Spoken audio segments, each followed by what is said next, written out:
So when Joe Biden won in November, we started a conversation about what will Joe Biden be able to get done? What will be the parameters and the limits of what Joe Biden can do? And I made the case that Joe Manchin, the Democratic senator from West Virginia, who is arguably the most right wing of the Democratic senators, was really going to be a problem, was really going to be an impediment, was really going to be a major obstacle. And some people in the audience got it, but many wrote to me and said, David, I think you're overstating the case about Joe Manchin here.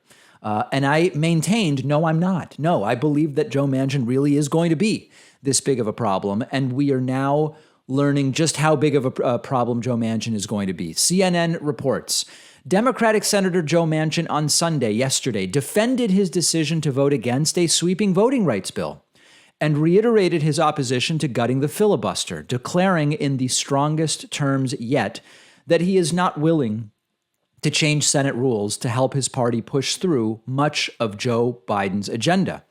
Manchin said, they call him a moderate Democrat, which is a very favorable term.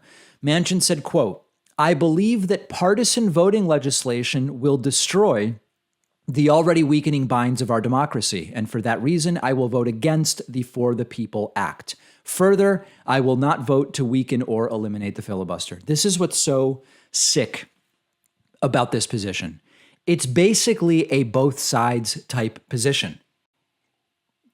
What I mean by that is Joe Manchin is saying, well, if I am going to do voting rights legislation, I don't want it to be partisan or one-sided. But the problem is that the other side, the Republican Party, is using disenfranchisement as a tool to try to win elections. Joe Manchin seems to think, and maybe he believes it or maybe he's just saying it, that if one side wants to pass partisan legislation to prevent people from being able to legally vote, and the other side wants to pass legislation to ensure everyone who's entitled to vote can vote, they're both simply partisan voting rights pieces of legislation. It's hard to imagine a more depraved sort of both sides type argument. And this is exactly what I feared would happen with Joe Manchin, and it is indeed happening. Huffington Post is also reporting about this, saying that Senator Joe Manchin said he won't vote for his party's For the People Act, a bill focused on expanding voting rights. Again, the idea that limiting voting rights, which is against the Constitution, against the law, against what this country is built on, and expanding voting rights for people who can legally vote are just two sides of the same political coin.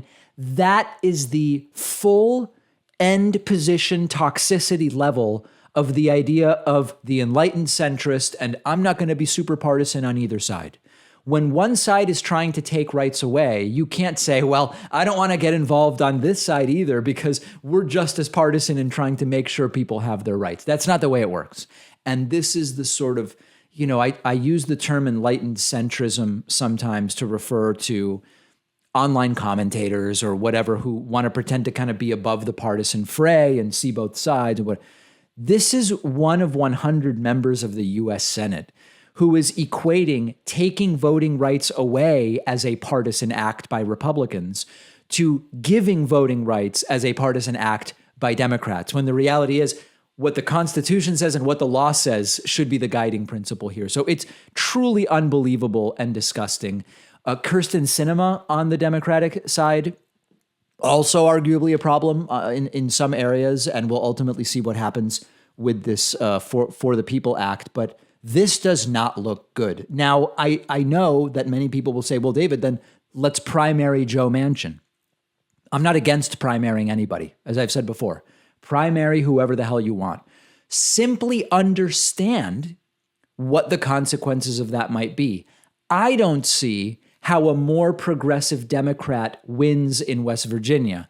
My instinct is, based on the Pew polling data I've seen out of West Virginia, that if you successfully primary Joe Manchin with a more progressive Democrat, which I don't even know if one would win, but if Joe Manchin loses a Democratic primary to a more progressive Democrat, it seems almost certain that that more progressive Democrat loses the eventual general election, and then you have a Republican in that seat. So obviously this is disgusting. Obviously, I find all of this completely disgusting and counterproductive and retrograde, and it's exactly what we predicted in November was going to happen, so I'm not surprised by it.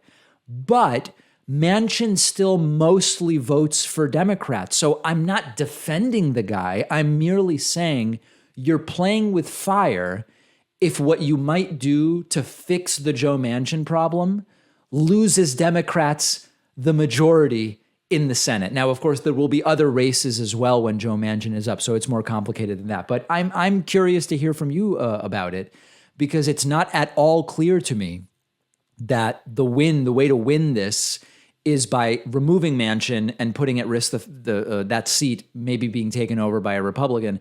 I would be, my instinct is Biden talks about how great a negotiator he is. Well, negotiate with this guy. Biden brags about negotiating across the aisle.